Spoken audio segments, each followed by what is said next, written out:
Send money with MoneyGram for a chance to win tickets to an ICC Champions Trophy 2013 match. Visit one of our thousands of agent locations or send money online. MoneyGram, bringing you closer. Official money transfer partner of the ICC Champions Trophy 2013.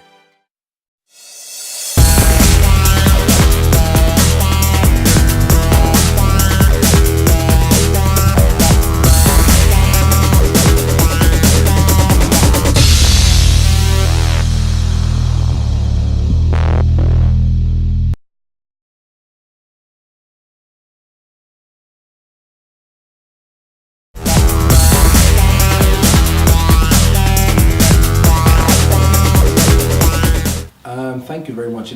Africa, we must always remember, has 54 countries. And those 54 countries are at different levels of development. There's some African countries that you cannot say are underdeveloped, are quite developed, middle income countries and stuff like that, and some of them with actually quite advanced levels of infrastructure. There are also, countries like South Africa, Mauritius, and so on have a high level of development. There are also countries that are underdeveloped, Southern Sudan, Eritrea, places like that. So it's always important to make it distinct that it's not one country but 54 countries at different levels of development.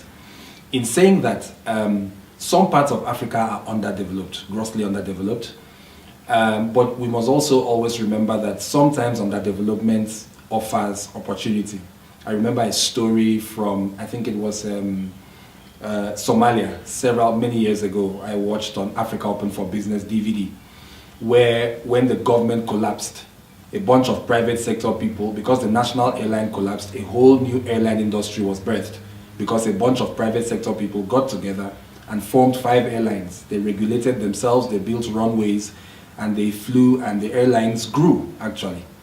So that was a case of underdevelopment offering opportunity.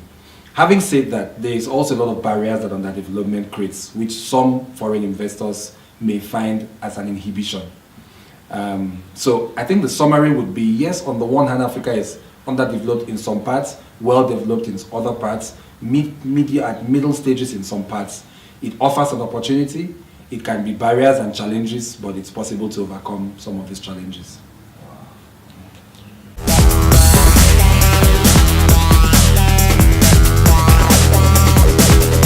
I think that for the large part, African education is not developing enough business leaders. I think historically we've had an education system that produces a lot of worker mentality kind of people. Maybe that is from our colonial past, I don't know. But in saying so, I have begun to see from different parts of the country new schools, curriculum, things emerge that are now targeting more on raising business leaders. I don't think we've reached critical mass yet. I think, the statistics is that you need 5% of your, school finishing population to go into private sector for you to reduce unemployment to very low. I don't think we've arrived at 5%. I don't think we've got enough education to get there. I think there is more that can be done. I've heard leading universities in some countries like in Nigeria, in Kenya and places, actually saying we are doing an education system that is training people to create jobs and not just to be workers. It's encouraging to hear that. We need more of that. And going forward, the opportunity is huge for more business leadership-based kind of education.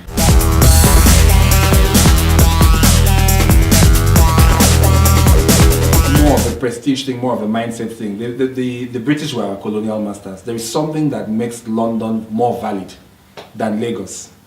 It sounds more valid to people, but I think it's more of a perception thing. When you look at the cross-section, I remember 2 years ago reading a list of the richest men in America, 3 years ago, and 9 of the 10 of them were university dropouts. So there is nothing that says, I doubt that there's any statistic that says an MBA automatically means a successful business leader.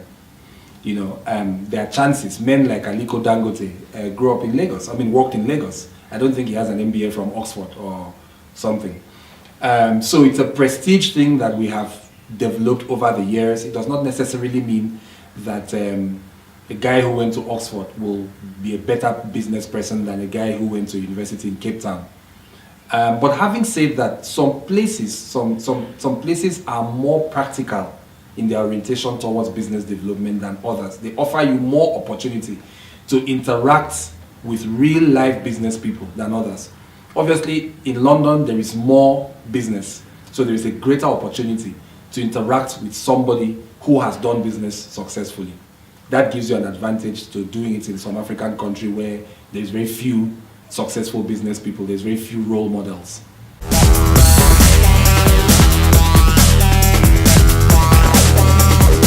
Yes, again, it's 54 countries. I think Africa has more than enough resources to encourage foreign investors. I know when we say resources, we quickly think of the natural and mineral resources, but the biggest resource in Africa is its people. Close to, or about 1 billion people right now. It's a growing market, you know. It was said that in the next 15, 20 years, Africa could have the largest middle class, or one of the largest middle classes in the world. That's a market, that's people who want to buy. So foreign investors should be thinking, wow, what if I sell my products to 200 million people? Right now, the African middle class sits at about anything between 100 and 300 million, depending on which set of statistics you use. That's huge, you know. So yes, then now when you move to the area of natural resources, I mean, everybody knows Africa's agriculture can feed the world. Africa has fresh water, Africa has all kinds of natural resources. It's huge. You know, the opportunities are huge, the potentials are huge, and people should be looking at this in the long term.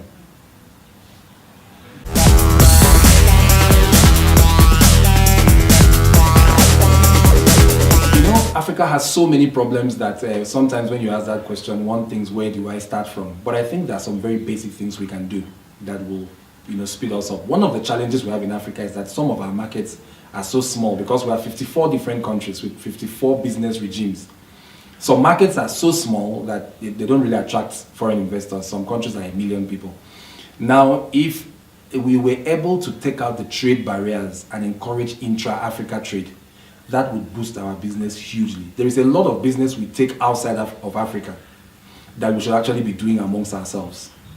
You know, so if you take out those trade barriers, not only will foreign investors see larger markets, like for example, Southern Africa has 200 and something million people, or West Africa has these huge hundreds of millions of people. So investors will see larger markets that they can access from one position, but also we would trade and keep trade within ourselves. That will grow our economy.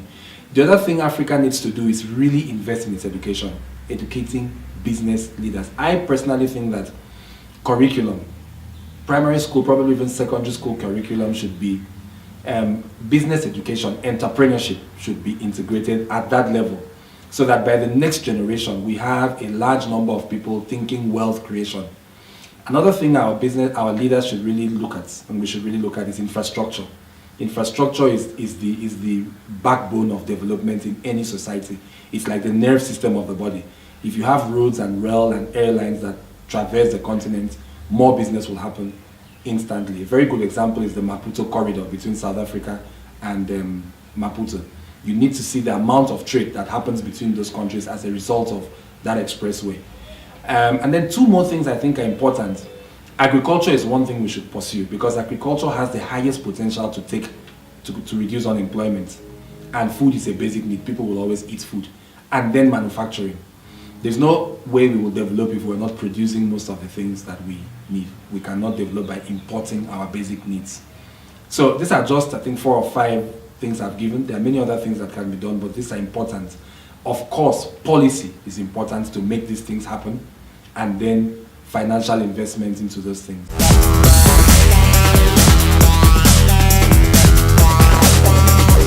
I think Africa can do far more. I think we're not marketing it ourselves quite well, even though in pockets some countries are doing very well. South Africa is doing very well. Some countries here, Rwanda, places like that, are doing quite well in marketing themselves. I heard some statistics last week from the World Economic Forum in Cape Town, and one of the speakers was saying Africa has a per capita income that is higher than India. He said Africa has less conflicts than India, you know, and we have a GDP that is almost close to that of India. But India has a far better marketing than Africa does, you know, so it attracts more investment than Africa does at this time. So we could do well to publicize our potentials, invest a lot in publicizing the potentials, publicizing the possibilities of Africa, not denying the problems that we have, but also making sure that our possibilities have a lot of airtime. That will save. Investment also has to do with perception. When people think that things are happening here, when people see what is happening here, they'll bring in more resources to be part of the African story.